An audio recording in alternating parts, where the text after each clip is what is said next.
Class 10th history इकाई 4 भारत में राष्ट्रवाद। राष्ट्रवाद का शाब्दिक अर्थ होता है राष्ट्रीय चेतना का उदय। एक ऐसी राष्ट्रीय चेतना का उदय जिसमें राजनीति, आर्थिक, सामाजिक एवं सांस्कृतिक एकीकरण का आभास हो। 19वीं शताब्दी के पूर्वार्ध तक भारत छोटे छोटे राज्यों में विभक्त था। उस समय भारत को एकता के सूत्र में बांधने वाले तत्वों का अभाव था। समान न्याय व्यवस्था का अभाव था। राष्ट्रीय एकता में कमी का अर्थ है उस अनुभूति का अभाव जो भारत में रहने वाले सभी लोगों को समान लक्ष्य एवं समान सरकार से जोड़े। 19वीं शताब्दी के उत्तरार्ध में कई ऐसे तत्व उभरे जिससे ये कमी दूर होती गई। भारत एक संपूर्ण संगठित राज्य का स्वरूप ग्रहण करने लगा। यही राष्ट्रवाद है एवं इसी राष्ट्रवाद का अभिव्यक्ति स्वतंत्रता संग्राम है। 19वीं शताब्दी में राष्ट्रीय चेतना का उदय मुख्य रूप से अंग्रेजी शासन व्यवस्था का परिणाम था। ब्रिटिश शासन ने जो परिवर्तन राजनीतिक, आर्थिक और सामाजिक क्षेत्र में किए थे, उसके परिणाम स्वरूप भारतीय जनता के सभी वर्गों का शोषण हुआ था, जिससे जनता के बीच असंतोष की भावना एवं व्यापक रूप लिया। दूसरी तरफ अंग्रेजों ने डाक और तार व्यवस्था, रेल छापे खाने, समरूप प्रशासनिक व्यवस्था आदि का विकास किया। यद्यपि इनका विकास एक सुचारू प्रशासन चलाने की दृष्टि से किया गया था, तथापि इन सभी ने राष्ट्रीय चेतना के उदय में महत्वपूर्ण भूमिका निभाई। राष्ट्रवाद के उदय के कारण भारत में राष्ट्रवाद का उदय विविध शक्तियों और कारणों के संयोग का परिणाम था, जिसे निम्नलिखित वर्गों में बांटकर अध्ययन प्राप्त किया जा सकता है। राजनीतिक कारण। भारत में राष्ट्रीय चेतना जागृत करने में विभिन्न कारणों का योगदान रहा, परंतु सभी किसी न किसी रूप से ब्रिटिश सरकार की प्रशासनिक नीतियों से संबंधित थे। ब्रिटिश सरकार की प्रशासनिक नीतियों से संबंधित ब्रिटिश शासक साम्राज्यवादी नीति के पोषक थे। सन में महारानी विक्टोरिया के उद्घोषणा के साथ ही सभी देश राज्य ब्रिटिश साम्राज्य के अधीन हो गए। इस घटना के कुछ हद तक भारत को एक राष्ट्रीयता की लहर आई, जिसको कुचलने के लिए सरकार ने कई दमन चक्र चलाए। सन 1878 में तत्कालीन वायसराय लॉर्ड लिटन ने वर्नाकुलर एक्ट पारित कर प्रेस पर कठोर प्रतिबंध लगाया तथा सन 1879 में आर्म्स एक्ट के द्वारा भारतीयों के लिए अस्त्र शस्त्र रखना गैर कानूनी घोषित कर दिया गया। 1883 में इल्बर्ट बिल पारित होने का राष्ट्र को बल दिया। इस बिल का उद्देश्य भारतीय और यूरोपीय व्यक्तियों को फौजदारी मुकदमों की सुनवाई सामान्य न्यायालय में करना था और उस विशेषाधिकार को समाप्त करना था जो यूरोप के निवासियों को अभी तक प्राप्त था, जिसके अंतर्गत उनके मुकदमे सिर्फ यूरोपीय जज ही सुना सकते थे। यूरोपीय जनता को इसका विरोध किया और सरकार को इस बिल को वापस लेना पड़ा। इस तरह 1899 ईस्वी में लॉर्ड कर्जन ने कलकत्ता कॉरपोरेशन एक्ट पारित किया, जिससे नगर पालिका में निर्वाचित सदस्यों की संख्या में कमी और गैर निर्वाचित सदस्यों की संख्या में वृद्धि की गई। सन 1904 में विश्वविद्यालय अधिनियम द्वारा विश्वविद्यालयों पर सरकारी नियंत्रण बढ़ा दिया गया। सन 1905 में बंगाल का विभाजन कर्जन के सांप्रदायिकता के आधार के तर्क पर देते हुए कहा कि इससे प्रशासनिक सुविधा होगी। इससे भारतीयों में काफ़ी रोष पैदा हुआ और राष्ट्रवादी भावना बलवित हुई। आगे चलकर 1911 में ब्रिटिश सरकार को इसे रद्द करना पड़ा। सन 1907 का देशद्रोही सभा अभियान, सभाओं पर रोक लगाने के लिए तथा 1910 में इंडियन प्रेस एक्ट उत्तेजित लेखन छापने वाले को दंडित करने के लिए पारित किया गया।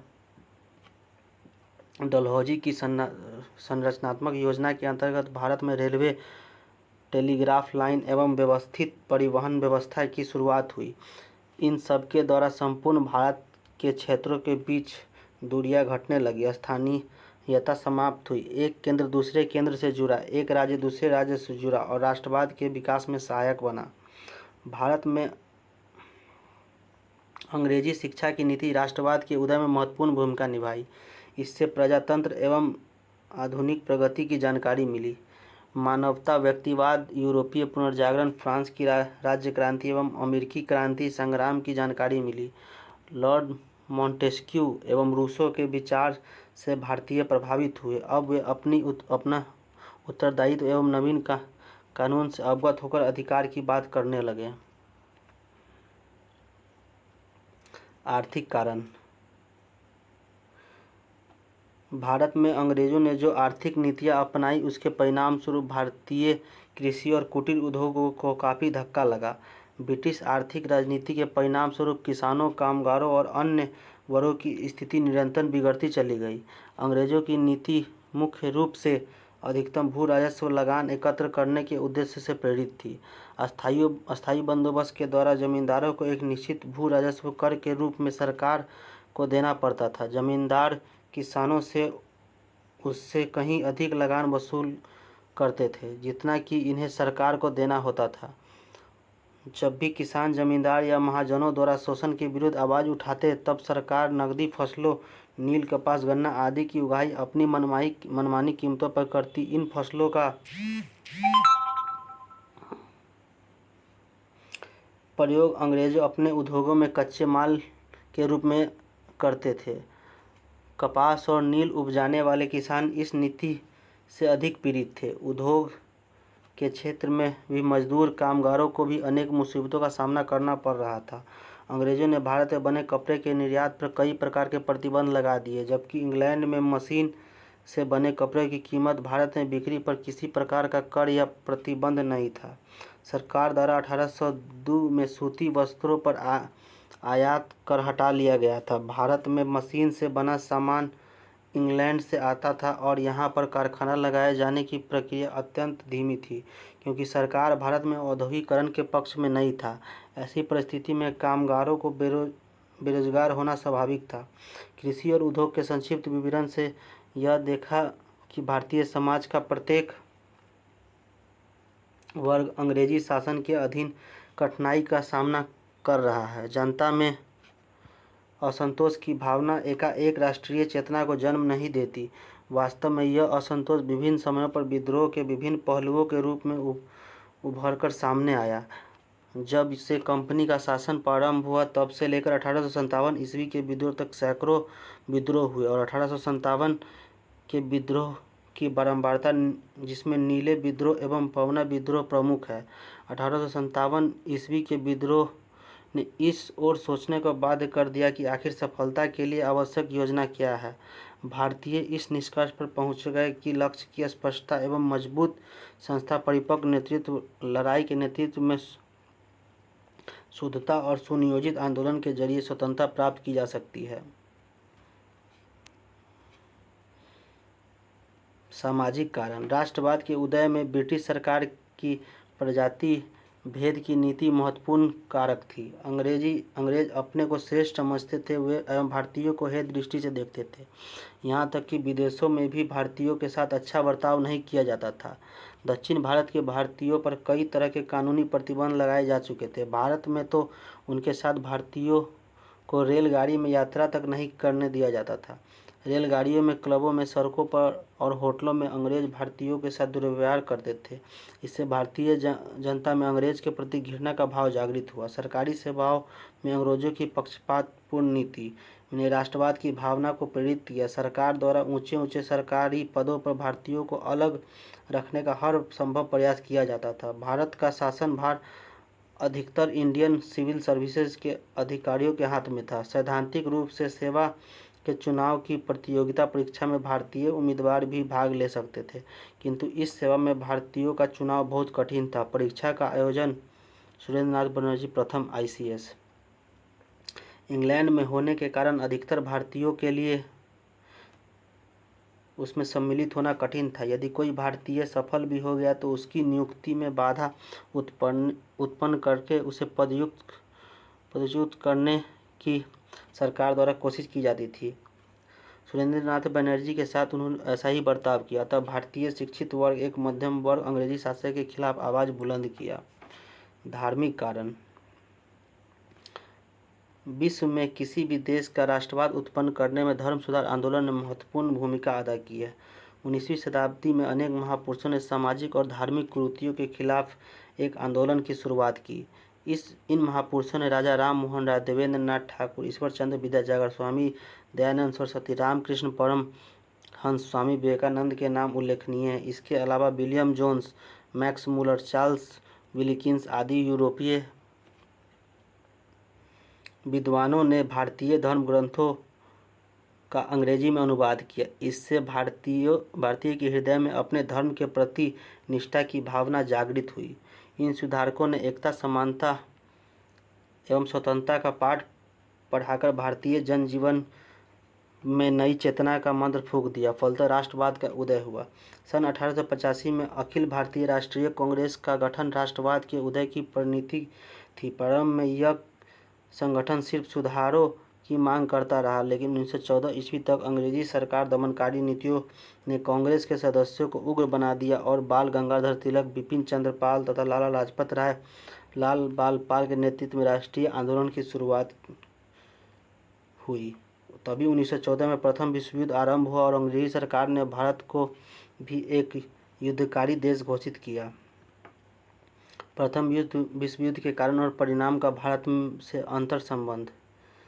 प्रथम विश्व युद्ध का संक्षिप्त परिचय। प्रथम विश्व युद्ध इतिहास की एक महत्वपूर्ण घटना है। यह प्रत्यक्ष यूरोपीय देशों और उपनिवेशी साम्राज्यवादी प्रतिस्पर्धा का परिणाम था। 1914 में प्रारंभ होने वाला युद्ध दो गुटों, एक फ्रांस, ब्रिटेन, रूस जो मित्र राष्ट्र, और दूसरा 1917 के बाद इसका सहयोगी बना अमेरिकी, दूसरे जर्मन, ऑस्ट्रिया, हंगरी, इटली केंद्रीय शक्तियों के बीच 4 वर्षों तक लड़ा गया।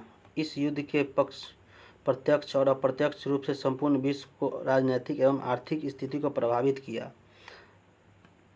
Annie Besant. कारणों के साथ भारत का अंतर्संबंध। प्रथम विश्व युद्ध औद्योगिक क्रांति के परिणाम स्वरूप उत्पन्न औपनिवेशिक व्यवस्था भारत सहित अन्य एशियाई तथा अफ्रीकी देशों में उसकी स्थापना और उसे सुरक्षित रखने के प्रयासों में लड़ा गया।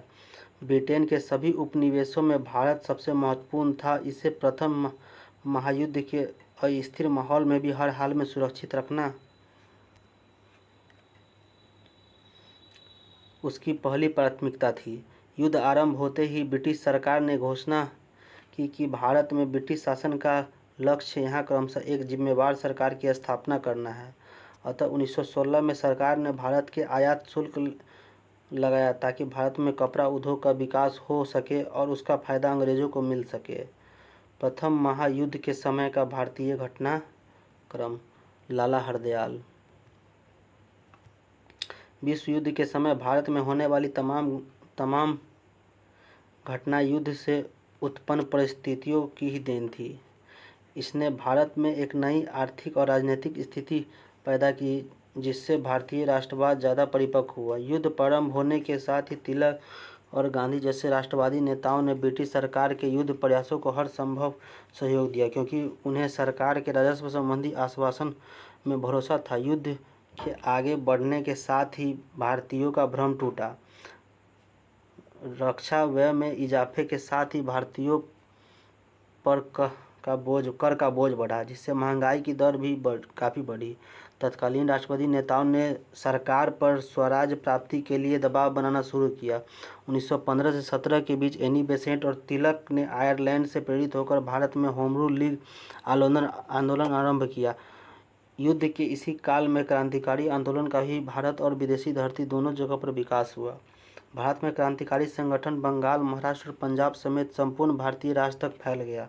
वहीं अमेरिका और कनाडा में बसे भारतीय क्रांतिकारियों ने लाला हरदयाल के प्रयास से 1913 में गदर पार्टी को स्थापित कर भारत में सशस्त्र क्रांति पर प्रयास किया। परंतु विश्व युद्ध के वर्षों में ही 1916 में 2 महत्वपूर्ण राजनीतिक घटनाएं हुई। पहला यह कि कांग्रेस के दोनों दल, गरम दल और नरम दल, एक हो गए। दूसरे, कांग्रेस और मुस्लिम लीग के बीच साझा राजनीतिक आंदोलन चलाने को लेकर समझौता हुआ। युद्ध काल में ही भारतीय राजनीति के रंगमंच पर महात्मा गांधी का उत्कर्ष उनके द्वारा संचालित 3 सफल सत्याग्रह, चंपारण, खेरा और अहमदाबाद आंदोलन के बाद हुआ। प्रथम विश्व युद्ध का भारत पर प्रभाव। महायुद्ध के बाद भारत की आर्थिक स्थिति बिगड़ी। पहले तो कीमतें बढ़ी और फिर आर्थिक गतिविधियां मंद होने लगी, जिससे नगरों में रहने वाले शिक्षित भारतीय लगातार बेरोजगार होने लगे। महंगाई अपनी चरम सीमा पर पहुंची, जिसने मजदूर, दस्तकारों और किसानों को सबसे ज़्यादा प्रभावित किया। युद्ध के दौरान इंग्लैंड की अर्थव्यवस्था संकट से घिर गया।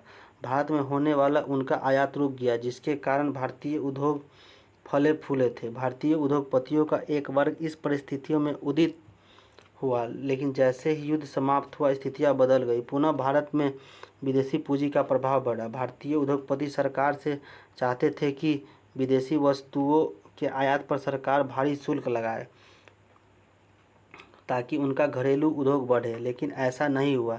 इस परिस्थिति में उन्होंने महसूस किया कि एक मजबूत राष्ट्रीय आंदोलन द्वारा दबाव बनाकर यह प्राप्त किया जा सकता है। प्रथम महायुद्ध ने भारत सहित पूरे एशिया और अफ्रीका में राष्ट्रवादी भावना को प्रबल बनाया। युद्ध के समय मित्र राष्ट्रों ने दुनिया के सभी राष्ट्रों के लिए जनतंत्र तथा राष्ट्रीय आत्मनिर्णय का एक नया युग आरंभ करने का वचन दिया था, लेकिन युद्ध के बाद उन्होंने अपने उपनिवेश खत्म करने के बजाय उस पर और कठोर नियंत्रण स्थापित करने का प्रयास किया। भारत में इसका उदाहरण रॉलट एक्ट का 1919 पारित होना, जिसमें किसी भारतीय को बिना अदालत में मुकदमा चलाए जेल में बंद किया जा सकता था। इसी कानून के विरोध में क्रम में 13 अप्रैल 1919 को प्रसिद्ध जलियांवाला बाग हत्याकांड हुआ। पूरे पंजाब में मार्शल लॉ लगा दिया गया, जिसमें लोगों पर पाशविक अत्याचार किया गया। महायुद्ध के बाद भारत में राष्ट्रवाद की जो लहर उठी, उससे प्रभावित होकर भारत में ब्रिटिश सरकार ने शासन के कुछ सुधार करने का प्रयास अवश्य किया, जो 1919 में मॉन्टेग्यू चेम्सफोर्ड योजना भारत में सरकार अधिनियम से नाम से जाना जाता है। इस प्रस्ताव में प्रांतीय परिषदों का आकार बढ़ा दिया तथा निश्चित किया कि उसके अधिकांश सदस्य चुनकर आए। केंद्र में दोनों सदनों, लेजिस्लेटिव असेंबली निचले सदन और काउंसिल ऑफ स्टेट्स उच्च सदन में सदस्यों की संख्या बढ़ाई गई, मगर भारतीय राष्ट्रवादी इस मामूली छूटों से बहुत आगे तक बढ़ चुके थे और स्वराज्य राजनीति की छाया मात्र से संतुष्ट होने वाले नहीं थे। अतः वे लोगों को निर्णायक राजनीतिक संघर्ष के लिए मानक रूप से तैयार हो गए थे।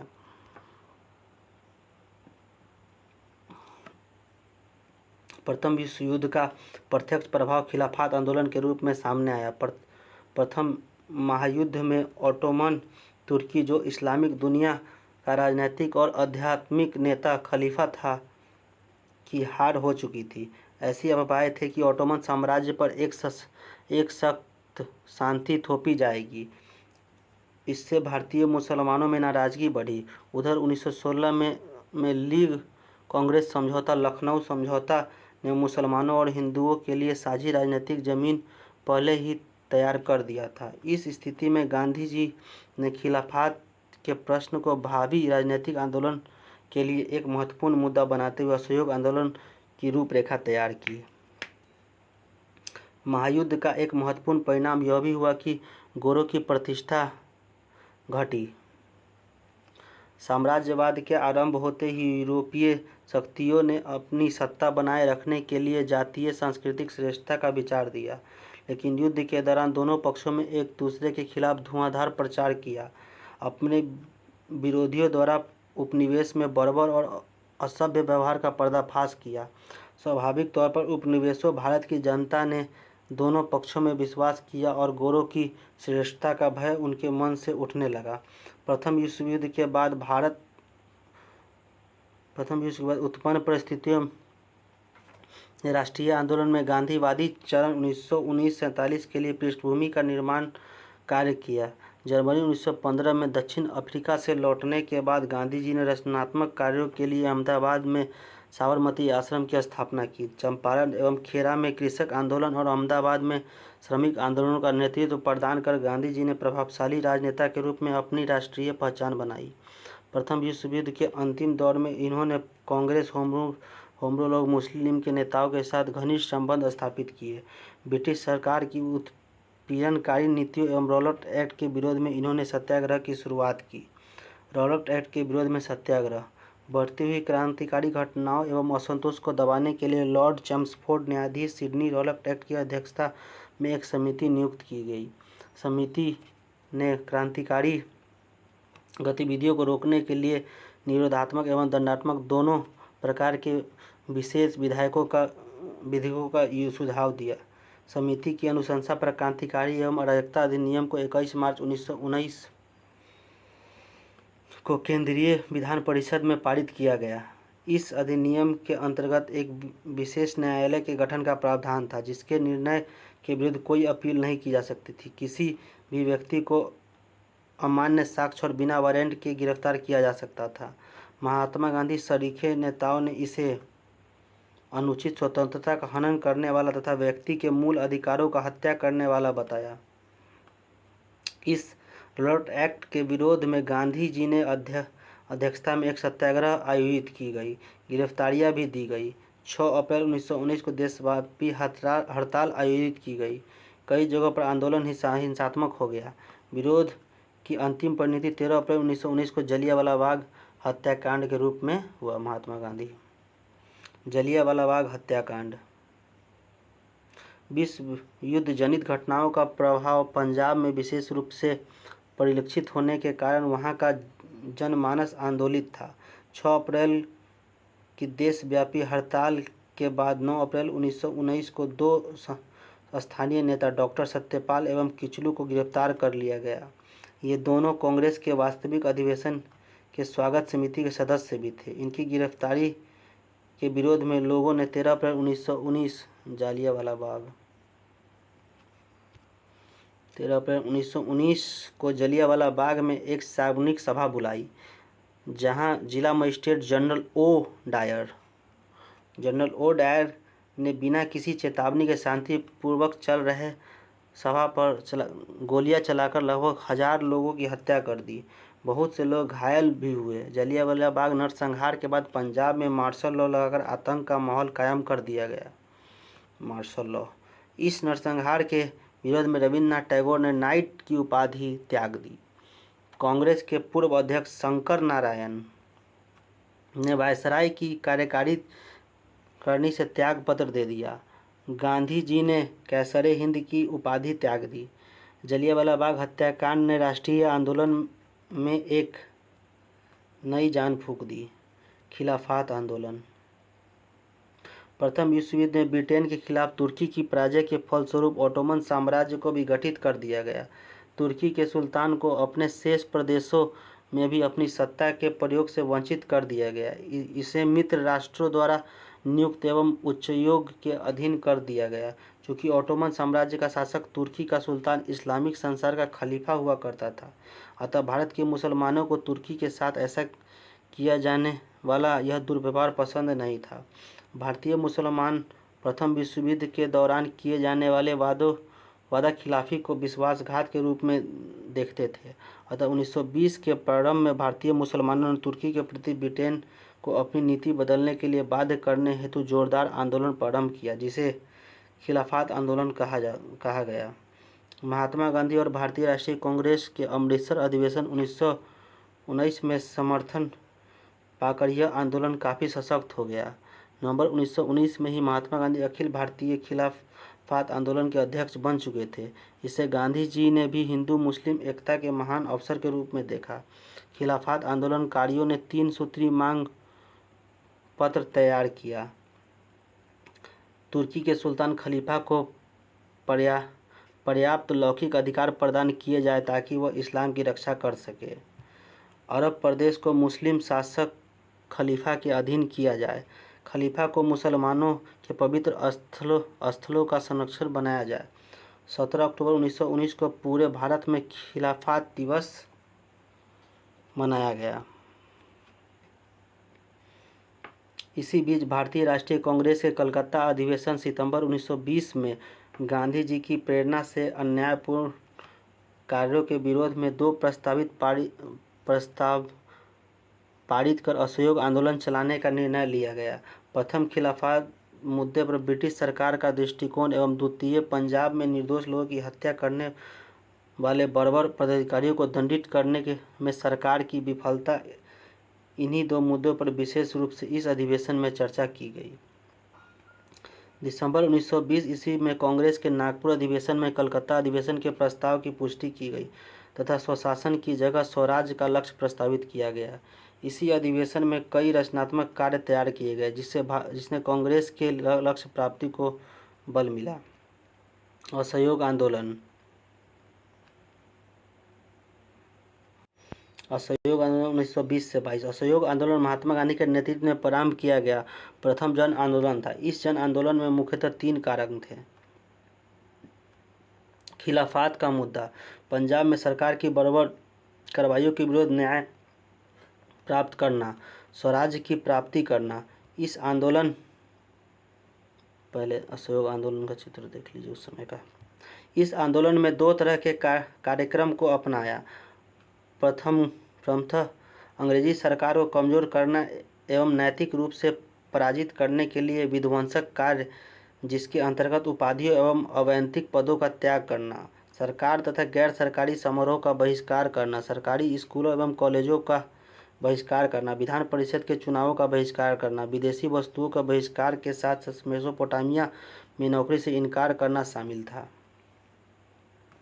द्वितीय रचनात्मक कार्यों के अंतर्गत न्यायालय के स्थान पर पंचों का फैसला मानना, राष्ट्रीय विद्यालय एवं कॉलेजों की स्थापना ताकि सरकारी स्कूलों कॉलेजों का बहिष्कार करने वाले विद्यार्थी पढ़ाई जारी रख सके, स्वदेशी को अपनाना, चरखा खादी को लोकप्रिय बनाना का आरंभ। महात्मा गांधी के नेतृत्व में 1 जनवरी 1921 ईस्वी में असहयोग आंदोलन की शुरुआत हुई। संपूर्ण भारत में असहयोग आंदोलन को अभूतपूर्व सफलता मिली।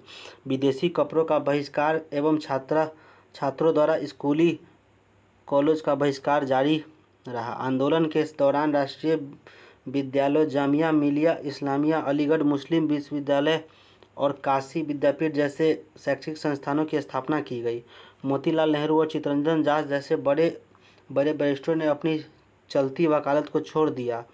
आंदोलन के नेतृत्व में प्रदान किए। प्रिंस ऑफ वेल्स का स्वागत 17 नवंबर 1921 को मुंबई में राष्ट्रव्यापी हड़ताल के साथ किया गया। सरकार ने आंदोलन को गैरकानूनी करार देते हुए लगभग 30,000 आंदोलनकारियों को गिरफ्तार किया। गिरफ्तारी के विरोध में गांधी जी ने सरकार को सविनय अवज्ञा आंदोलन की धमकी दी। लेकिन इसी बीच उत्तर प्रदेश के गोरखपुर जिले में चौरी चौरा के राजनीतिक जुलूस पर पुलिस द्वारा फायरिंग के विरोध में भीड़ ने थाना पर हमला करके 5 फरवरी 1922 को 22 पुलिसकर्मियों की जान ले ली। गांधी जी समझ गए कि जनता अभी व्यापक सविनय अवज्ञा आंदोलन के लिए तैयार नहीं है। फलतः 12 फरवरी 1922 को गांधी जी के निर्णयानुसार आंदोलन को स्थगित कर दिया गया। गांधी जी को ब्रिटिश सरकार द्वारा मार्च 1922 ईस्वी में गिरफ्तार करके 6 वर्षों के कारावास की सजा दी गई। असहयोग आंदोलन के अचानक स्थगित करने और गांधी जी की गिरफ्तारी के फलस्वरूप खिलाफत के मुकदमे का भी अंत हो गया। हिंदू मुसलमान एकता भंग हो गई तथा संपूर्ण भारत में सांप्रदायिकता का बोलबाला हो गया। न ही स्वराज की प्राप्ति हुई और न ही पंजाब के अन्यायों का निवारण हुआ। लेकिन इस असफलता के बावजूद इस आंदोलन को महान उपलब्धि हासिल की। कांग्रेस एवं गांधी के संपूर्ण भारतीय जनता का विश्वास जागृत हुआ। समूचा देश पहली बार एक साथ आंदोलित हो उठा। पूरे देश को एक सूत्र में पिरोने वाली भाषा के रूप में हिंदी को मान्यता मिली तथा चरखा एवं करघा को भी बढ़ावा मिला। सविनय अवज्ञा आंदोलन। ब्रिटिश औपनिवेशिक सत्ता के खिलाफ गांधी जी के नेतृत्व में 1930 में छोड़ी गई सविनय अवज्ञा आंदोलन का दूसरा ऐसा जन आंदोलन था जिसका सामाजिक आधार काफ़ी विस्तृत था। असहयोग आंदोलन की समाप्ति के पश्चात भारतीय राष्ट्रीय आंदोलन में एक शून्यता की स्थिति पैदा हो गई, परंतु इसी बीच कुछ ऐसे घटनाक्रम की पुनरावृत्ति हुई जिससे मृतप्राय राष्ट्रवाद को एक नया जीवन प्रदान किया। सविनय अवज्ञा आंदोलन के कारणों को निम्नलिखित शीर्षकों के अंतर्गत समझा जा सकता है। साइमन कमीशन 1919 के एक्ट को पारित करते समय ब्रिटिश सरकार ने यह घोषणा की कि 10 वर्षों के पश्चात पुनः इन सुधारों की समीक्षा होगी, परंतु समय से पूर्व भी नवंबर 1927 ईस्वी में ब्रिटिश सरकार ने इंडियन स्टैट्यूटरी कमीशन का गठन किया, जिसने आमतौर पर साइमन कमीशन कहा जाता है। Simon commission, Simon go back. यह आयोग 7 सदस्यीय था जिसके सभी सदस्य अंग्रेज थे। सर जॉन साइमन को इसकी अध्यक्षता बनाया गया था अध्यक्ष। इस कमीशन का उद्देश्य संवैधानिक सुधार के प्रश्न पर विचार करना था, परंतु भारत में साइमन कमीशन के विरुद्ध त्वरित तथा तीव्र प्रतिक्रिया हुई। विरोध का मुख्य कारण कमीशन में एक भी भारतीयों का नहीं रखा जाना तथा भारत के स्वशासन के संबंध में निर्णय विदेशियों द्वारा लिया जाना था। साइमन को 3 फरवरी 1928 को बम्बई पहुंचने पर उसका स्वागत काले झंडे, हड़तालों, प्रदर्शनों से हुआ। प्रदर्शनकारियों ने साइमन वापस जाओ, साइमन गो बैक के नारे लगाए। इस प्रकार साइमन कमीशन विरोधी आंदोलन ने तात्कालिक रूप में एक व्यापक राजनीतिक संघर्ष को जन्म दिया। अब एक बार फिर देश संघर्ष के लिए कमर कस चुका था। नेहरू रिपोर्ट। साइमन कमीशन के बहिष्कार के समय तत्कालीन भारत सचिव लॉर्ड बिरकनहेड ने भारतीयों को एक ऐसा संविधान का निर्माण की चुनौती दी जो सभी दलों एवं गुटों को मान्य हो। भारत सचिव की चुनौती का जवाब देने के लिए कांग्रेस ने फरवरी 1928 में दिल्ली में एक सर्वदलीय सम्मेलन का आयोजन किया। इस आंदोलन में मोतीलाल नेहरू को अध्यक्ष बनाया गया। इस समिति ने ब्रिटिश सरकार से डोमिनियन स्टेट का दर्जा की मांग की, जिससे कांग्रेस एक वर्ग असहमत था। यद्यपि नेहरू रिपोर्ट स्वीकृत नहीं हो सका, लेकिन इसके अनेक महत्वपूर्ण निर्णय को जन्म दिया। सांप्रदायिक की भावना के अंदर ही अब उभरकर सामने आ गई। मुस्लिम लीग और हिंदू महासभा दोनों ने इस फैसले में सहयोग अंद गांधी जी ने इसे निपटने के लिए सविनय अवज्ञा का कार्यक्रम प्रस्तुत किया। विश्वव्यापी आर्थिक मंदी का प्रभाव। 1930 की विश्वव्यापी आर्थिक मंदी का प्रभाव भारत की अर्थव्यवस्था पर बहुत बुरा पड़ा। मूल्यों में बेतहाशा वृद्धि हुई। भारत का निर्यात कम हो गया, लेकिन अंग्रेजों ने भारत से धन का निष्कासन बंद नहीं किया। अनेक कारखाने बंद हो गए और अनेक पूंजीपतियों की हालत खराब हो गई। किसान वक्त तो पहले से ही गरीबी की मार झेल रहा था। पूरे देश का वातावरण सरकार के खिलाफ था। इस प्रकार सविनय अवज्ञा आंदोलन हेतु उपयुक्त अवसर दिखाई पड़ रहा था। समाजवाद का बढ़ता प्रभाव। इस समय मार्क्सवाद एवं समाजवादी विचार तेजी से फैल रहे थे। कांग्रेस संगठन के अंदर भी दबाव महसूस किया जा रहा था। इस दबाव की अभिव्यक्ति कांग्रेस के अंदर एक वाम पंथ के उदय के रूप में हुई। इस नई प्रवृत्ति के नेता जवाहरलाल नेहरू और सुभाष चंद्र बोस थे। अतः वामपंथी दबाव को संतुलित करने हेतु एक आंदोलन के एक नए कार्यक्रम की आवश्यकता थी। क्रांतिकारी आंदोलन का उभार। इस समय भारत की स्थिति विस्फोटक थी। मेरठ षड्यंत्र केस और लाहौर षड्यंत्र केस ने सरकार विरोधी विचार को उग्र बना दिया था। बंगाल में भी क्रांतिकारी राष्ट्रवाद की गतिविधियां एक बार फिर उभरी। अप्रैल 1930 में चटगांव में सरकारी शस्त्रागार पर क्रांतिकारियों ने योजनाबद्ध ढंग से एक छापा मारा, जिसका नेतृत्व सूर्य सेन कर रहे थे। इनका उपनाम मास्टरदा था। सूर्य सेन। पूर्ण स्वराज की मांग। 1929 में कांग्रेस के वार्षिक अधिवेशन लाहौर में जवाहरलाल नेहरू ने की अध्यक्षता में हुआ। 31 दिसंबर 1929 की मध्य रात्रि रावी नदी के तट पर नेहरू ने तिरंगा झंडा फहराया तथा स्वतंत्रता की घोषणा का प्रस्ताव पढ़ा। 26 जनवरी 1930 को पूर्ण स्वतंत्रता दिवस मनाने की घोषणा की गई। इस प्रकार पूरे देश में उत्साह की एक नई लहर जागृत हुई। स्वतंत्रता घोषणा के कुछ महत्वपूर्ण अंश इस प्रकार थे।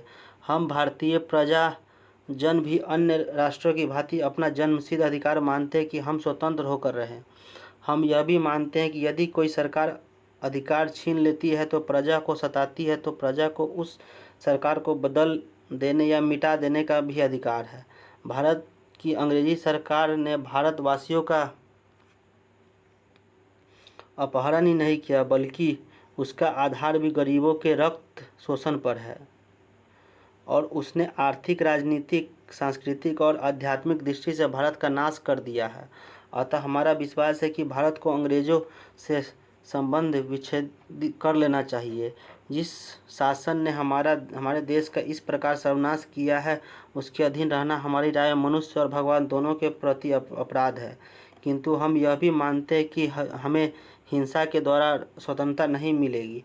हम ब्रिटिश सरकार के साथ यथासंभव स्वेच्छापूर्ण किसी भी प्रकार का सहयोग न करने की तैयारी करेंगे और सविनय अवज्ञा एवं करबंदी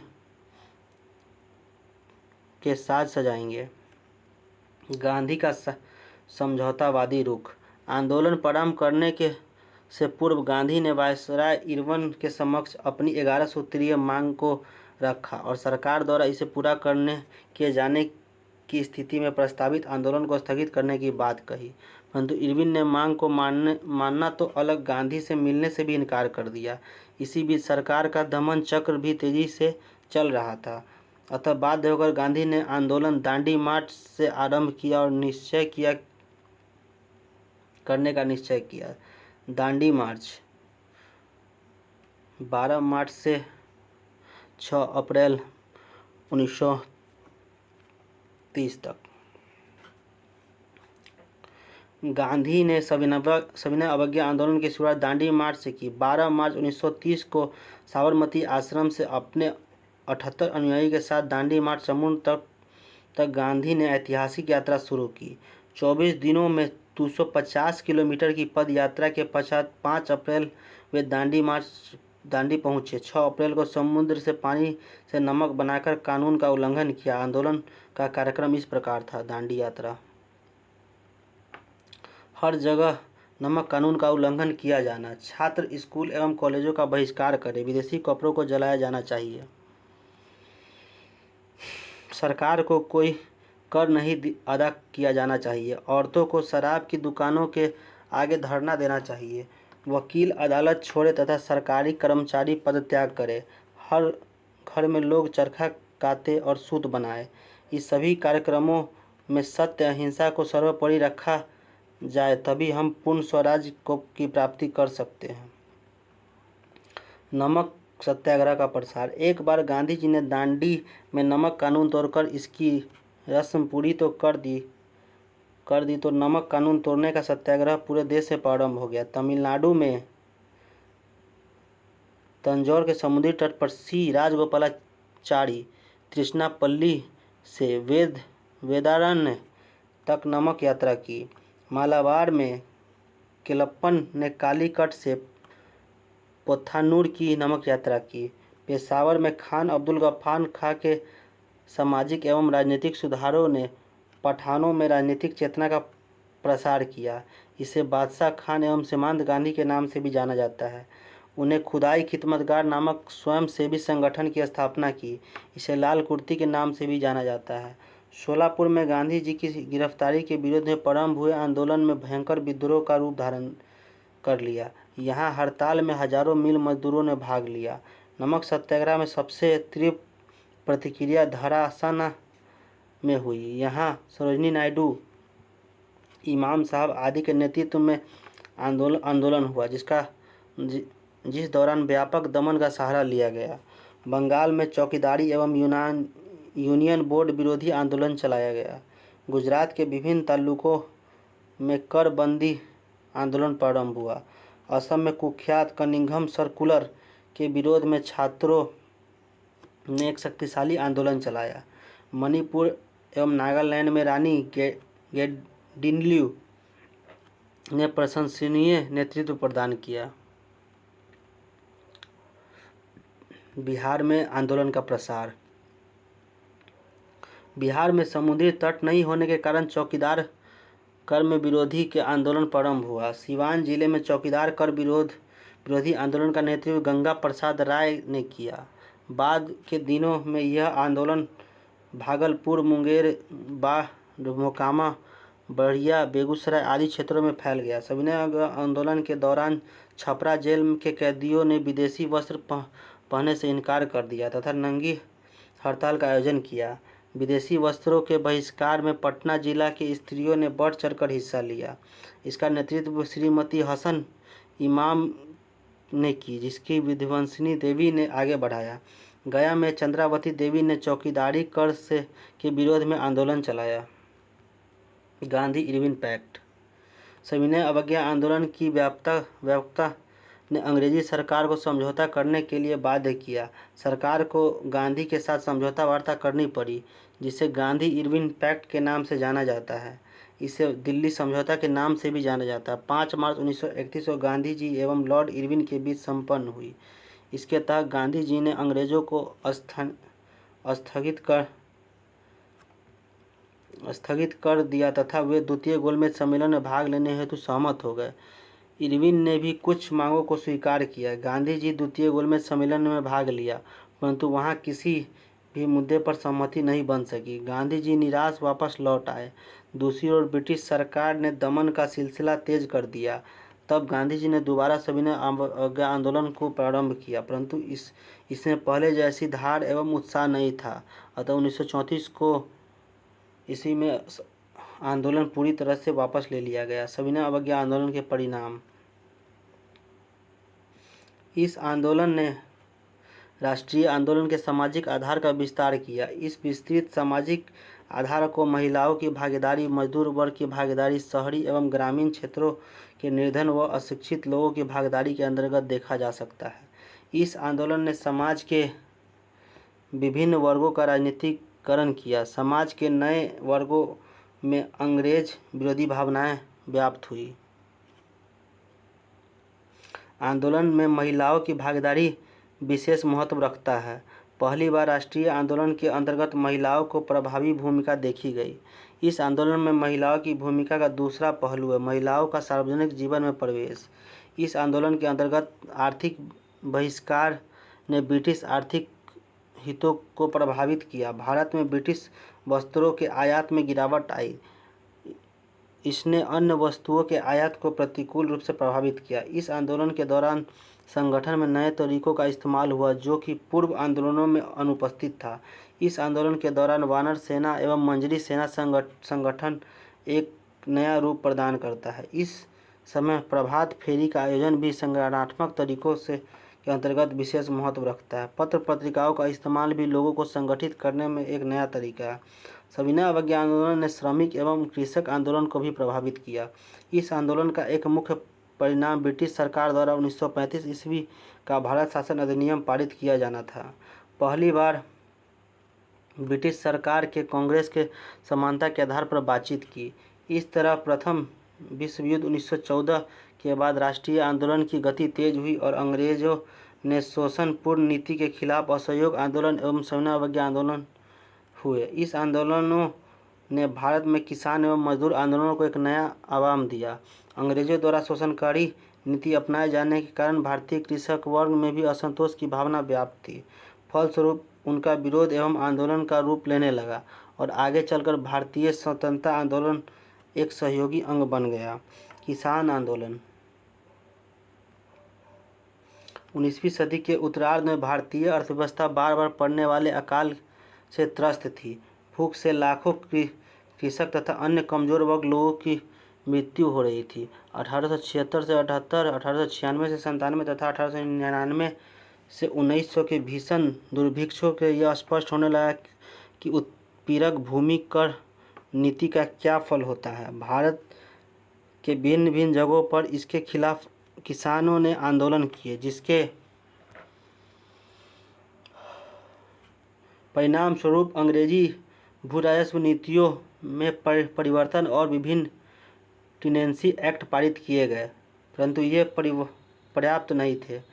कांग्रेस की स्थापना 1885 के बाद प्रारंभिक 15 से 20 वर्षों तक कृषक समस्याओं को लेकर कोई विशेष कार्य नहीं हो पाया। हालांकि कांग्रेसी अपने हर अधिवेशन में इन विषयों पर ध्यान देने का प्रयास करते थे। महात्मा गांधी के भारतीय राजनीति में पदार्पण के साथ ही किसान आंदोलन को एक नई दिशा मिली। भारत के विभिन्न जगहों पर हुए प्रमुख किसान आंदोलन जिन्होंने राष्ट्रीय आंदोलन का पथ प्रदर्शन किया इस प्रकार थे। चंपारण आंदोलन 1917,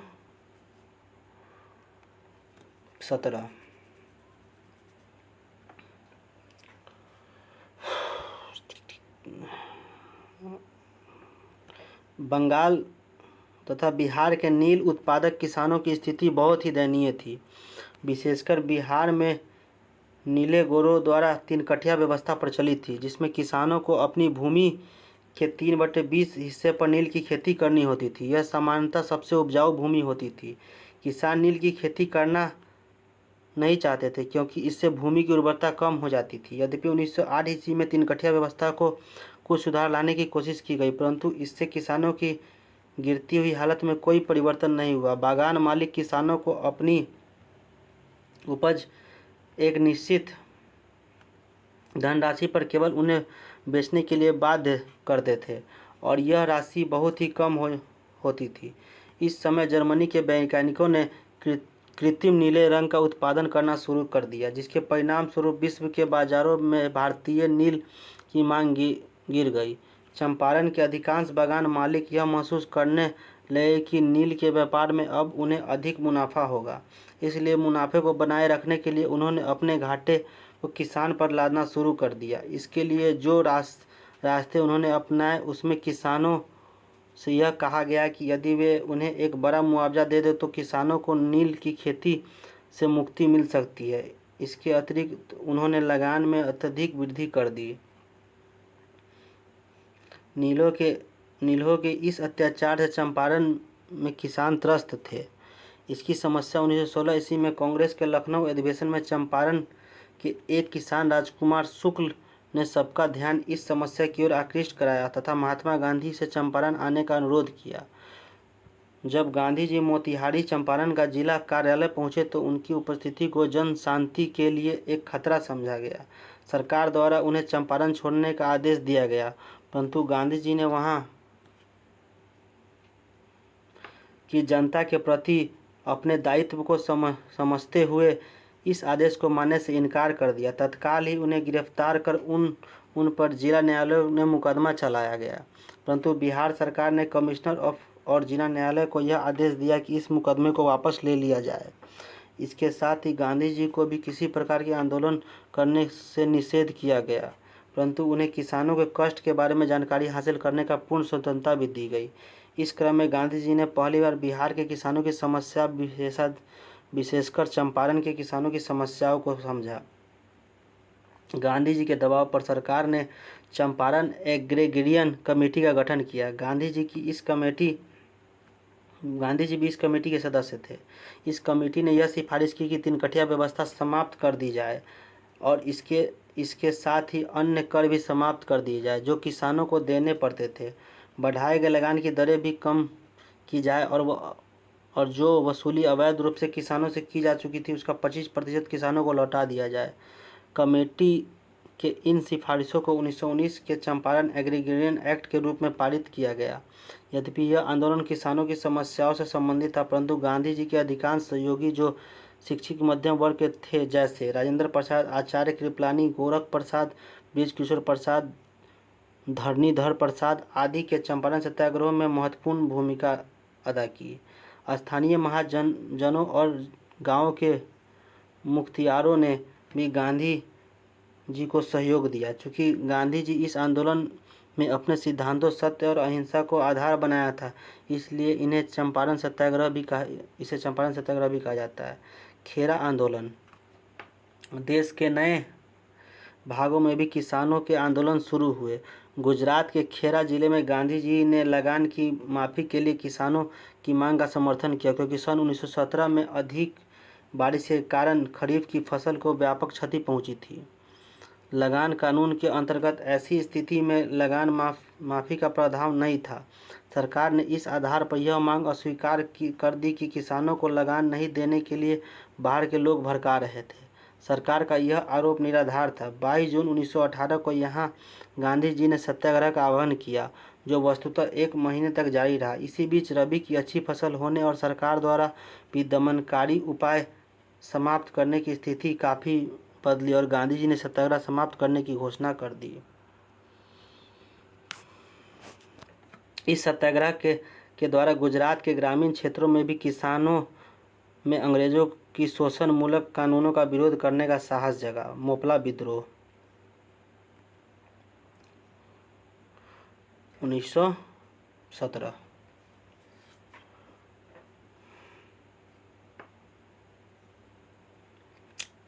आधुनिक केरल राज्य में मालाबार तट पर भी किसानों का एक बड़ा विद्रोह हुआ, जिसे मोपला विद्रोह कहा जाता है। मोपला स्थानीय पट्टेदार और खेतिहर थे जो इस्लाम धर्म के अनुयायी थे, जबकि स्थानीय नंबूदरी एवं नायर भूमि स्वामी उच्च जातीय हिंदू थे। अन्य भूस्वामियों की तरह इन्हें भी सरकारी संरक्षण प्राप्त था और पुलिस एवं न्यायालय इनका समर्थन करती थी। 19वीं शताब्दी में मोपला किसानों का लगान का बोझ बढ़ा और भूमि संबंधी इनके अधिकार नियंत्रित किए जाने लगे। इससे उत्पन्न असंतोष ने किसानों एवं जमींदारों के बीच संघर्ष की स्थिति पैदा कर दी, जो दुर्भाग्यवश सांप्रदायिक हिंसा में भी परिवर्तित हो गया। सन 1921 में एक ऐसी नीति उत्पन्न हुई जब कांग्रेसों ने किसानों के हित में भूमि राजस्व सुधारों की मांग की और खिलाफत आंदोलन को समर्थन दे दिया। इस नई स्थिति से उत्साहित होकर मोपला विद्रोह ने एक धार्मिक नेता अली मुस्लियार को अपना राजा घोषित कर दिया और सरकारी संस्थानों पर हमले आरंभ कर दिए। परिस्थिति की गंभीरता को देखते हुए अक्टूबर 1921 में विद्रोहियों के खिलाफ सैनिक कार्रवाई आरंभ हुई। दिसंबर तक 10,000 से अधिक विद्रोही मारे गए और 50,000 से अधिक बंदी बना लिए गए। इस प्रकार यह विद्रोह धीरे धीरे समाप्त हो गया। बरदौली सत्याग्रह, सरदार वल्लभ भाई पटेल। फरवरी 1928 में इसी प्रकार गुजरात के सूरत जिले में बरदौली ताल्लुक ने भी लगान वृद्धि के खिलाफ किसानों के असंतोष की भावना जागृत की। सरकार द्वारा गठित बरदौली जांच आयोग की सिफारिशों से भी किसान असंतुष्ट रहे। उन्होंने सरकार के निर्णय के विरुद्ध आंदोलन छेड़ा। इसमें वल्लभ भाई पटेल की निर्णायक भूमिका रही। इस अवसर पर सरदार भी कहलाए। उन्होंने किसानों की समस्या के प्रति बुद्धिजीवियों को भी जागृत किया और महिलाओं को भी इसमें भागीदारी का अवसर प्रदान किया।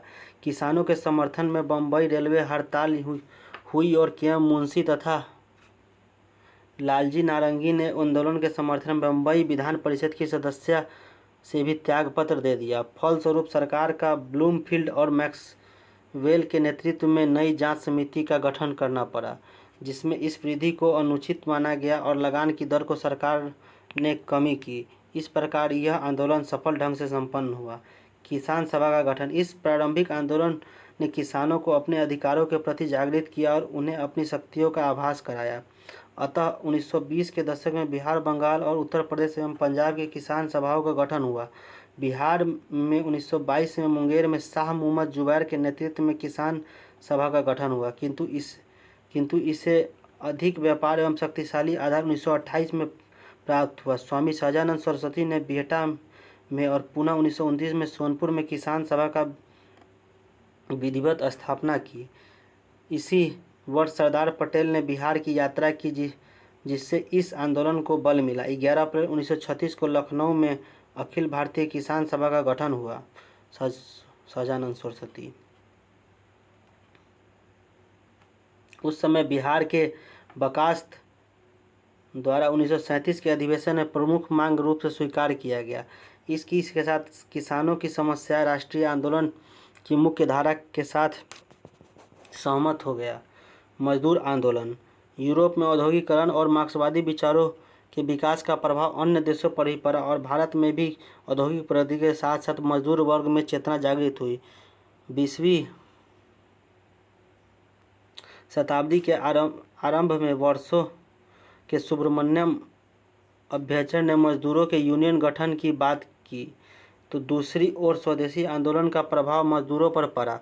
सन 1917 में अहमदाबाद में प्लेग की महामारी के कारण मजदूरों को शहर छोड़कर जाने को रोकने के लिए मिल मालिकों ने उनके वेतन में वृद्धि की, जो महामारी खत्म होने पर समाप्त कर दी गई। इससे मजदूर असंतुष्ट थे, क्योंकि प्रथम विश्व युद्ध और उससे उत्पन्न महंगाई के कारण बोनस की कटौती उनके लिए कष्टदायक थी। गांधी जी ने मजदूरों की मांग का समर्थन किया और मिल मालिकों के साथ मध्यस्थता का प्रयास किया। अंततः उन्हीं के सुझाव पर बोनस पुनः बहाल किया गया और इसकी दर 35% निर्धारित की गई। सन 1917 की रूसी क्रांति की कम्युनिस्ट इंटरनेशनल तथा श्रम संगठन की स्थापना कुछ ऐसे विदेशी घटनाएं थी जिसका प्रत्यक्ष प्रभाव भारतीय राष्ट्रीय आंदोलन एवं मजदूर वर्ग दोनों पर पड़ा। 31 अक्टूबर 1920 को कांग्रेस पार्टी ने all India trade union Congress की स्थापना की। CR दास ने सुझाव दिया कि कांग्रेस द्वारा किसानों एवं श्रमिकों को राष्ट्रीय आंदोलन में सक्रिय रूप से शामिल किया जाए और इनकी मांगों को समर्थन किया जाए। कालांतर में वामपंथी विचारों की लोकप्रियता ने मजदूर आंदोलन को अधिक सशक्त बनाया, जिससे ब्रिटिश सरकार की चिंता बढ़ी और मजदूरों के विरुद्ध दमनकारी उपाय किए गए। इसी क्रम में मार्च 1929 में कुछ वामपंथी नेताओं के विरुद्ध मेरठ षड्यंत्र के नाम पर देशद्रोह का मुकदमा चलाया गया। इसी बीच 1930 में सविनय अवज्ञा आंदोलन प्रारंभ हुआ, जिसे आरंभ में मजदूरों का समर्थन प्राप्त रहा, लेकिन 1931 में all India nation trade union Congress, Hindu मजदूर संघ और यूनाइटेड ट्रेड यूनियन कांग्रेस नामक 3 संगठनों ने यह विभाजित हुआ। इसके बाद राष्ट्रीय आंदोलन में प्रमुख नेता जवाहरलाल नेहरू, सुभाष चंद्र बोस आदि द्वारा समाजवादी विचारों के प्रावधानाधीन मजदूरों का समर्थन जारी रहा। जनजातीय आंदोलन। भारत के राष्ट्रीय आंदोलन में जनजातीय आंदोलन की महत्वपूर्ण भूमिका रही है। 19वीं शताब्दी की तरह 20वीं शताब्दी भी भारत के अनेक भागों में आदिवासी विद्रोह एक अस्थायी बने रहे। ये विद्रोह भारत के विभिन्न हिस्सों में हुए, जैसे दक्षिण भारत में गोदावरी पहाड़िया के पुराने रंपा प्रदेश में भी अशांति थी, जहाँ 1916 में विद्रोह हुआ। इसने 1922-24 में अलमुरी सीताराम राजू के नेतृत्व में होने वाले बड़े विद्रोह की भूमिका का कार्य किया। साहूकारों द्वारा शोषण, झूम खेती और जमाने से चले आ रहे चराई संबंधी अधिकारों पर रोक लगाने वाले वन के खिलाफ आदिवासियों ने श्री राजू के नेतृत्व में छापामार युद्ध छेड़ रखा था। इस विद्रोह को दबाने के लिए मद्रास सरकार को काफ़ी धन और सैन्य शक्तियाँ खर्चा करनी पड़ी। अंततः 6 मई 1924 को राजू गिरफ्तार कर लिया गया और उसे गोली मार दी गई। सितंबर 1924 में विद्रोह का दमन कर दिया गया। उड़ीसा की सामंतवादी रियासत दसपल्ला में अक्टूबर 1914 में खोंड विद्रोह हुआ। यह उत्तराधिकार विवाद से आरंभ हुआ, परंतु शीघ्र ही इसने अलग रूप धारण कर लिया। अंग्रेजों को यह भय था कि खोंड विद्रोह का विस्तार पूर्वी घाटी की दुर्गम श्रृंखलाओं की कालाहांडी और बस्तर तक फैल जाएगा। अतः अंग्रेजों ने इस विद्रोह को दमन शीघ्रता से करने का प्रयास किया। खोंडों के गांवों को जलाकर नष्ट किया जाने लगे। इस विद्रोह ने अंग्रेजों और आदिवासियों के मध्य एक युद्ध का माहौल बना दिया, जिससे अफवाहों ने छोटा नागपुर क्षेत्र में उराव के बीच भी वैसा ही विद्रोह भड़का दिया। परंतु यह आंदोलन अहिंसक था। 1914 से 20 तक चला। इनका नेता जतरा भगत था। इस आंदोलन में सामाजिक एवं शैक्षणिक सुधार का विशेष बल दिया, जिसमें एकेश्वरवाद पर बल तथा मांस मदिरा और आदिवासी नृत्यों को दूर रहने की बात की। 1920 के गांधीवादी असहयोग आंदोलन का यह आंदोलन एक अभिन्न हिस्सा था। इधर कांग्रेस के नेतृत्व में राष्ट्रवादी आंदोलन भी काफ़ी अच्छा प्रभाव जनजातियों पर रहा था, जिससे वे राष्ट्रीय आंदोलन में शामिल होते जा रहे थे। 1917 में मयूरभंज में संथालों ने एवं मणिपुर में थोडोइंग कुकियों ने विद्रोह कर दिया। मयूरभंज में संथाल एवं मणिपुर में थोडोई कुकियों ने विद्रोह कर दिया। 2 वर्षों तक छापेमार युद्ध चलता रहा। इसमें पोथांग प्रथा, जिसे बिना मजदूरी के अधिकारियों के सामान उठाने के लिए आदिवासियों को बाध्य किया जाता था, सरकार द्वारा झूम खेती पर प्रतिबंध लगाए जाने की शिकायतें भी प्रमुख कारण सिद्ध हुए। 1930 के सविनय अवज्ञा आंदोलन के दौरान पश्चिमोत्तर सीमांत प्रांत जनजातीय में तीव्र राष्ट्रवादी भावना दिखी। इस प्रकार भारत छोड़ो आंदोलन के दौरान दक्षिणी बिहार में आदिवासियों के बीच जबरदस्त राष्ट्रीय चेतना उभरी। भारतीय राजनीतिक दल। भारतीय राष्ट्रीय कांग्रेस। भारतीय राष्ट्रीय आंदोलन की शुरुआत 19वीं शताब्दी के अंतिम चरण में भारतीय राष्ट्रीय कांग्रेस की स्थापना मानी जाती है। यह संस्था भारत की पहली अखिल भारतीय राजनीतिक संस्था थी। इसकी स्थापना के बाद भी भारतीय राष्ट्रीय आंदोलन की नई दिशा को मिली। हालांकि यह कोई अप्रत्याशित घटना नहीं थी। इसके पूर्व भारत में आधारभूत संरचनाओं के विकास, आधुनिक शिक्षा पद्धति के प्रसार, समाचार पत्रों के विकास, धार्मिक सुधार आंदोलनों, मध्यम वर्गीय बुद्धिजीवियों के उत्थान एवं यूरोप में चलने वाले राष्ट्रीय आंदोलनों ने भारतीयों में राष्ट्रीय चेतना जागृत करने में महत्वपूर्ण भूमिका निभाई। इसी परिप्रेक्ष्य में भारत में क्षेत्रीय स्तर पर संगठन भी स्थापित हो चुके थे। कालांतर में भारतीय राष्ट्रीय आंदोलन के क्षेत्रीय स्तरों का प्रतिदिन बढ़ता गया। प्रारंभ में यह आंदोलन शिक्षित मध्यम वर्गों तक रहा, परंतु आगे चलकर अनेक भारतीय वर्गों ने सहानुभूति इसे प्राप्त की। इसी समय इंडियन एसोसिएशन द्वारा रेंट बिल का विरोध किया गया जा रहा था तथा साथ ही लॉर्ड लिटन द्वारा बनाए गए प्रेस अधिनियम और सशस्त्र अधिनियम का भारतीयों द्वारा जबरदस्त विरोध किया जा रहा था, जिसके कारण सरकार को प्रेस अधिनियम वापस लेना पड़ा। यद्यपि अभी कोई अखिल भारतीय राजनीतिक संगठन नहीं था, फिर भी यह विजय भारतीय राष्ट्रवादियों के लिए मार्ग प्रशस्ति का काम किया। उन्हें लगने लगा कि संगठित होना अति आवश्यक है। लॉर्ड रिपन के काल के पास हुए इल्बर्ट बिल पर यूरोपियों द्वारा संगठित विरोध से प्राप्त विजय ने भारतीय राष्ट्रवादियों को संगठित होने का पर्याप्त कारण दे दिए। 1883 ईस्वी के दिसंबर में इंडियन एसोसिएशन के सचिव आनंद मोहन बोस ने कलकत्ता में नेशनल कॉन्फ्रेंस नामक एक अखिल भारतीय राष्ट्रीय संगठन सम्मेलन बुलाया, जिसका उद्देश्य बिखरे राष्ट्रवादी शक्तियों को एकजुट करना था। परंतु दूसरी तरफ एक रिटायर्ड ब्रिटिश अधिकारी एलेन ऑक्टेवियन ह्यूम ने इस दिशा में अपने प्रयास शुरू किए। 1884 में भारतीय राष्ट्रीय संघ की स्थापना हुई। इसके बाद पूरे वर्ष ह्यूम भारतीय सेना एवं भारत के वायसराय डफरिन से इस संबंध में विचार विमर्श करते रहे। इन्हें ब्रिटिश पार्लियामेंट्री कमेटी का समर्थन प्राप्त था। अंततः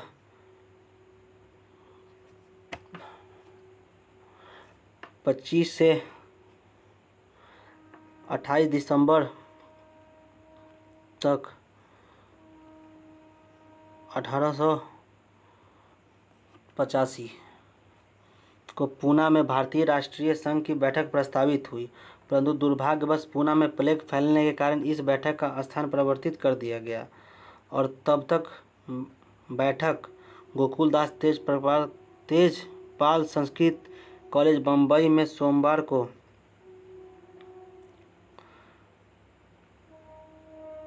28 दिसंबर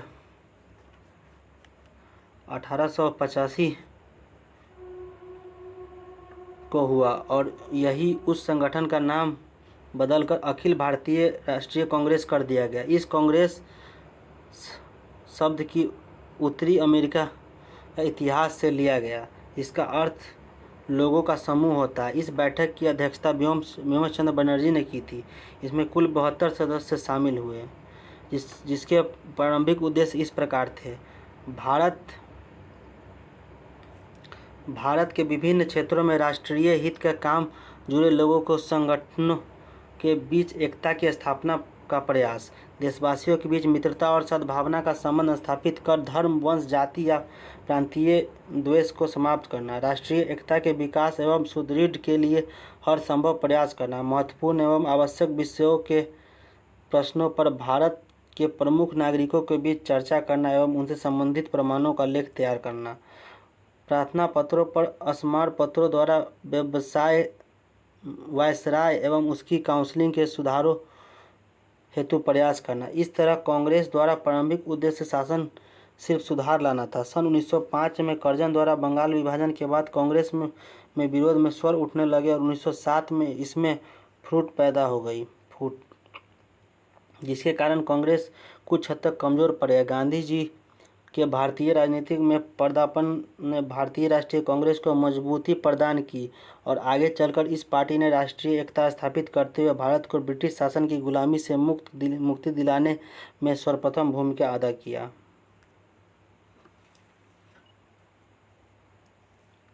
वामपंथी कम्युनिस्ट पार्टी।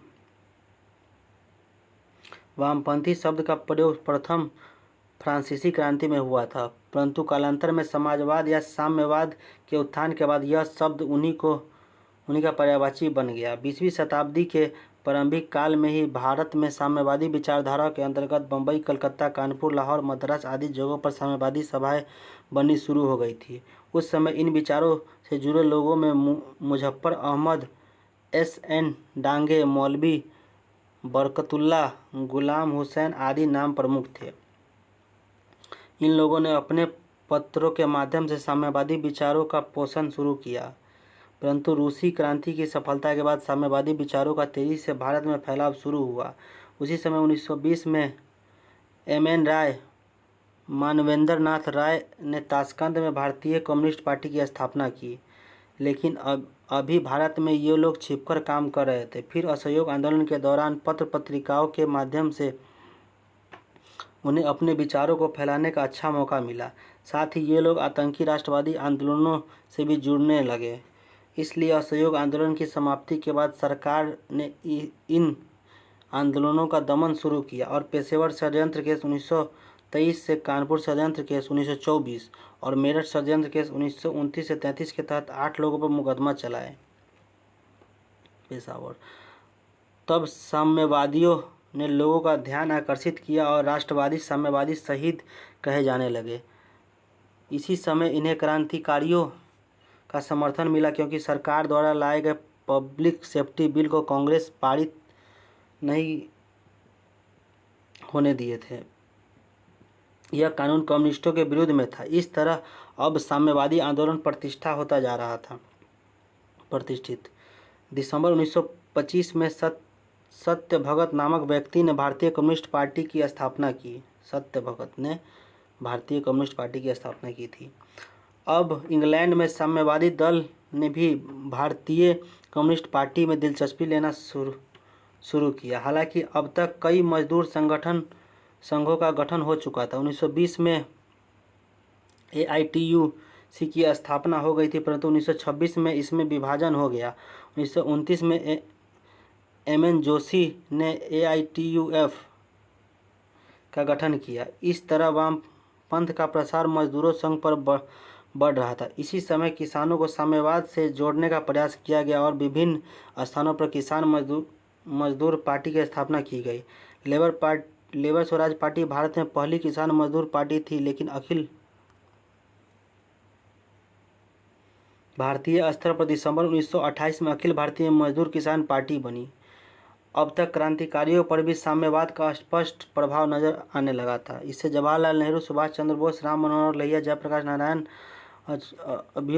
अच्युत पटवर्धन, नरेंद्र देव आदि प्रमुख थे। अतः अक्टूबर 1929 में बम्बई में कांग्रेस समाजवादी दल की स्थापना की गई। हालांकि 1931 में बिहार समाजवादी दल की स्थापना जयप्रकाश बाबू ने कर दिया। फिर भी ये लोग कांग्रेस के अनुषंगी ही थे। सविनय अवज्ञा आंदोलन के दौरान साम्यवादियों ने कांग्रेस का विरोध करना शुरू किया, क्योंकि कांग्रेस का उद्योगपतियों एवं जमींदारों के समर्थन से चल रही थी, मजदूरों का शोषण करते थे। उन्होंने कांग्रेस के वामपंथी दलों की भी आलोचना करनी शुरू की और कांग्रेस से अपना संबंध तोड़ लिया। यह वह दौर था जिसमें समाजवादी अपने को इससे अलग नहीं रख पाए। साम्यवादियों के कारण कांग्रेस में फूट का खतरा मंडराने लगा, जिसकी एक परिणति सुभाष चंद्र बोस द्वारा फॉरवर्ड ब्लॉक की स्थापना के रूप में हुई। फॉरवर्ड ब्लॉक की स्थापना सुभाष चंद्र बोस।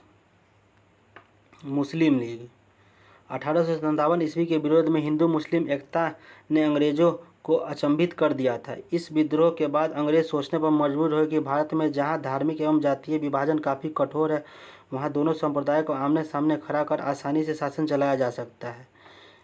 यही फूट डालो और शासन करो की नीति की चरम परिणति थी। यही कारण 1887 में ही लॉर्ड डफरिन ने कांग्रेस को हिंदू की पार्टी कहकर संबोधित किया। साथ ही विलियम हंटर नामक अंग्रेज ने अपनी पुस्तक में अंग्रेज मुस्लिम मित्रता पर काफ़ी बल दिया। विलियम हंटर ने हिंदुओं की पार्टी कहा था कांग्रेस को। डफरिन ने हिंदुओं की पार्टी कहकर संबोधित किया था। मोहम्मद अली जिन्ना। दूसरी तरफ भारतीय राष्ट्रीय कांग्रेस के नेतागण एवं राष्ट्रवादियों ने भारत में राष्ट्रीय चेतना के प्रसार के लिए धर्म का सहारा लेना शुरू कर दिया। इस सब बातों में मुसलमानों में यह भाव पैदा कर दिया कि कांग्रेस हिंदू राज्य की स्थापना करना चाहती है। इस तरह पृष्ठभूमि तैयार हो रही थी, क्योंकि कुछ मुसलमान संभ्रांत लोग भी अंग्रेजी समर्थन पाकर अपने समाज को उपेक्षा की स्थिति से बाहर निकाल कर के रास्ते पर लाना चाहते थे। अतः मुसलमानों में भी शिक्षा का प्रसार किए जाने लगा, जिसमें अब्दुल लतीफ़ आगा खां, सर सैयद अहमद खां अग्रणी थे। सर सैयद अहमद खां ने 1887 में Mohammedan Anglo oriental college Aligarh में स्थापित किया। सर सैयद अहमद खां ने सन 1905 में लॉर्ड कर्जन ने बंगाल विभाजन के दौरान घोषणा द्वारा पूरे बंगाल को 2 प्रांतों पूर्वी बंगाल और पश्चिमी बंगाल में बांट दिया गया। पूर्वी बंगाल को मुस्लिम प्रांत का नाम दिया गया। साथ ही मुसलमानों को समझाया गया कि वह विभाजन उनके हित में है, परंतु इसका मुख्य लक्ष्य उभरते उग्र राष्ट्रवादी आंदोलनों को कमजोर करना था। सरकार की इस नीति का हिंदू एवं मुसलमानों ने मिलकर इतना कड़ा विरोध किया कि अंततः लॉर्ड हार्डिंग ने 1911 में बंगाल विभाजन वापस ले लिया। बंगाल विभाजन के विरोध में हिंदू मुस्लिम एकता ने अंग्रेजों को जल्द ही कुछ ऐसा करने पर बाध्य किया जो मुसलमानों को कांग्रेस से अलग कर सके। इस नीति पर लॉर्ड मिंटो ने अमल करना शुरू किया और अपने निजी सचिव डनलप स्मिथ एवं अलीगढ़ कॉलेज के प्रिंसिपल ऑकवर्ड के माध्यम से मुस्लिम प्रतिनिधिमंडल से मिलने की बात कही। इसी परिप्रेक्ष्य में नवाब मोहसिन उल मुल्क ने 35 प्रमुख मुसलमान से नेताओं का प्रतिनिधित्व मंडल लेकर सर आगा खां के नेतृत्व में अक्टूबर 1906 में मिला। इस तरह आगा खां ने मुस्लिम लीग की स्थापना की नींव डली। उसके बाद ढाका के नवाब सलीमुल्लाह खां ने ऑल इंडिया मुस्लिम कॉन्फिडेंसी नामक संस्था का सुझाव दिया और इसका सम्मेलन ढाका में 30 दिसंबर 1906 को बुलाया गया, जहां इसका नाम बदलकर ऑल इंडिया मुस्लिम लीग रखा गया और एक अखिल भारतीय मुस्लिम संगठन की नींव पड़ी। इस मुस्लिम लीग पार्टी की स्थापना जिन उद्देश्यों की पूर्ति हेतु की गई, उसमें मुसलमानों को सरकारी सेवाओं में उचित अनुपात स्थान दिलाना, न्यायाधीशों के पद पर भी मुसलमानों को जगह दिलाना था, विधान परिषद के लिए अलग निर्वाचन मंडल बने एवं काउंसिल की नियुक्ति में मुसलमानों के हितों की सुरक्षा का मुख्य उद्देश्य। अंग्रेजों ने इस घटना को युगांतरकारी मानते हुए कहा था कि हमने 7 करोड़ लोगों को अपने पक्ष में कर लिया है। इसी को पुख्ता करने के लिए 1909 के सुधार अधिनियम में आंशिक रूप से मुस्लिम हितों को ध्यान में रखते हुए सांप्रदायिकता का बीज बोया गया, परंतु सन 1916 में कांग्रेस और लीग में समझौता हो गया। राष्ट्रवादी मुसलमान नेताओं यथा हकीम अफजल खां, डॉक्टर अंसारी, डॉक्टर खिचलू, मौलाना अबुल कलाम आज़ाद, मौलाना मजरुल हक आदि को कांग्रेस के साथ मिलकर आंदोलन को आगे बढ़ाया। विभिन्न चुनावों में मुस्लिम लीग को उचित सफलता नहीं मिलना यही प्रमाणित करता है कि लीग का आधार मुस्लिम जनता में बहुत व्यापक नहीं हो पाया था। कांग्रेस ही देश के नेतृत्व देने वाली एकमात्र पार्टी थी। आगे चलकर मोहम्मद अली जिन्ना के नेतृत्व में मुस्लिम लीग ने कांग्रेस के अलग होकर शासन में अलग प्रतिनिधित्व एवं प्रतिनिधि क्षेत्र का मांग रखना शुरू की, जिससे भारत विभाजन का मार्ग प्रशस्त किया।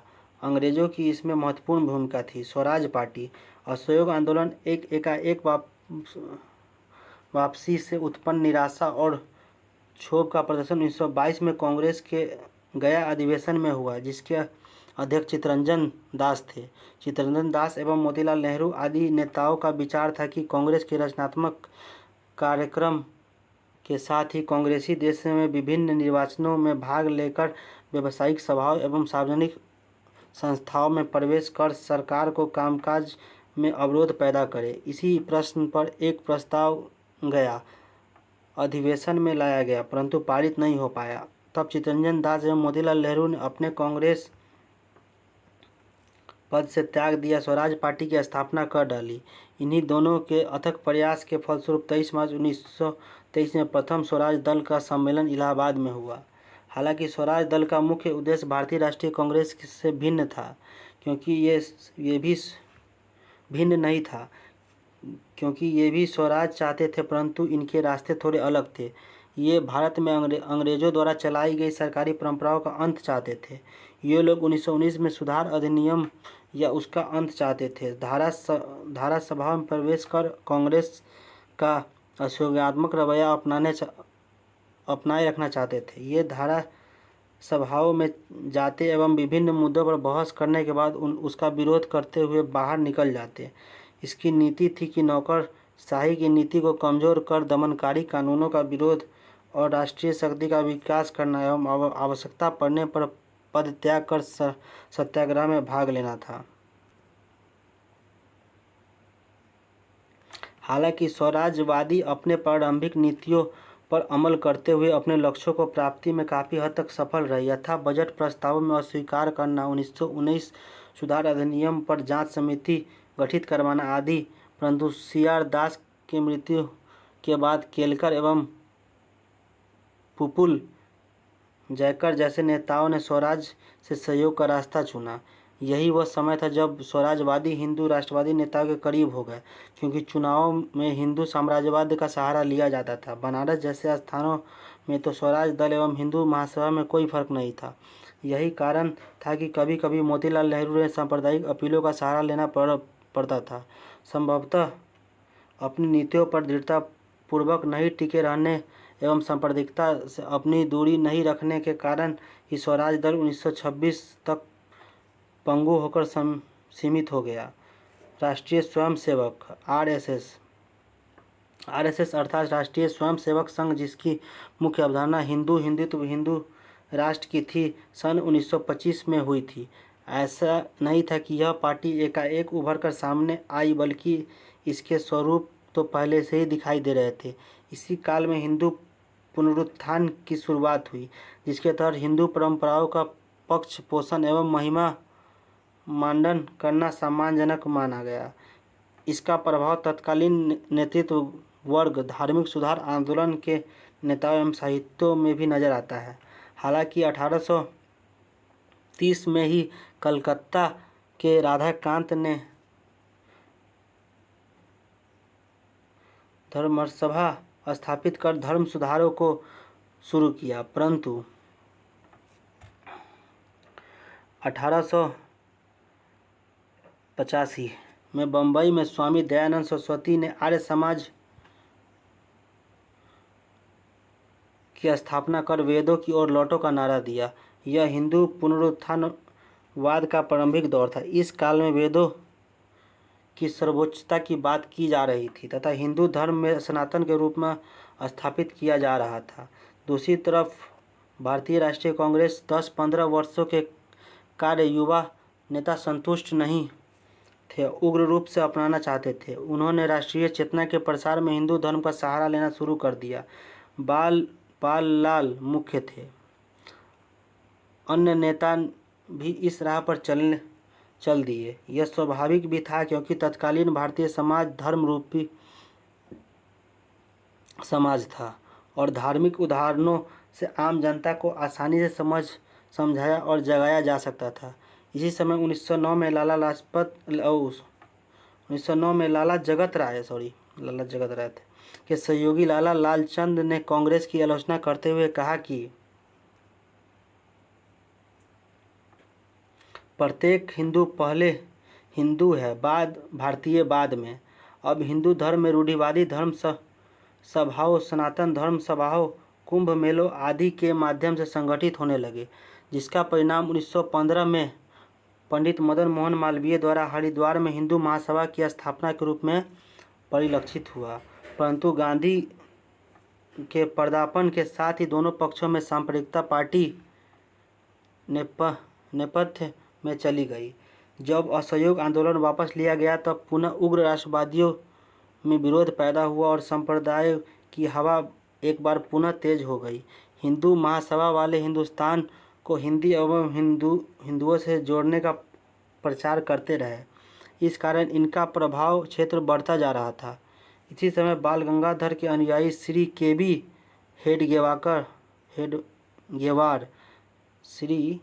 हेडगेवार ने 1925 में नागपुर में राष्ट्रीय स्वयंसेवक संघ की स्थापना की, जिसका उद्देश्य भारतीय हिंदू नवयुवकों को अनुशासित एवं चारित्रिक रूप से मजबूत कर राष्ट्र का निर्माण करना था।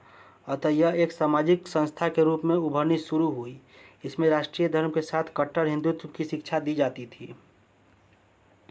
इस प्रकार उपरोक्त लिखित बातों से इस तथ्य की जानकारी प्राप्त होती है कि ब्रिटिश सरकार की विभिन्न प्रशासनिक, आर्थिक एवं सामाजिक नीतियों ने भारत में राष्ट्रवाद को जन्म दिया। सन 1914 से लेकर 1930 के बीच भारतीय राष्ट्रीय आंदोलन अपनी चरम सीमा पर था, जिसमें गांधी जी के नेतृत्व में भारतीय राष्ट्रीय कांग्रेस की महत्वपूर्ण भूमिका रही।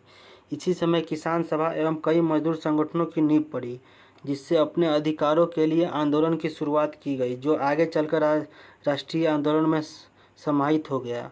इसी अवधि में भारत में विभिन्न दलों जैसे साम्यवादी दल, स्वराज पार्टी, आरएसएस का गठन हुआ और कांग्रेस पार्टी तथा मुस्लिम लीग की गतिविधियां तेज हुई। सन 1930 के बाद इन सभी दलों के द्वारा अंग्रेजों की नीतियों के विरुद्ध गए आंदोलन में भारतीय स्वतंत्रता आंदोलन को तीव्र गति प्रदान की।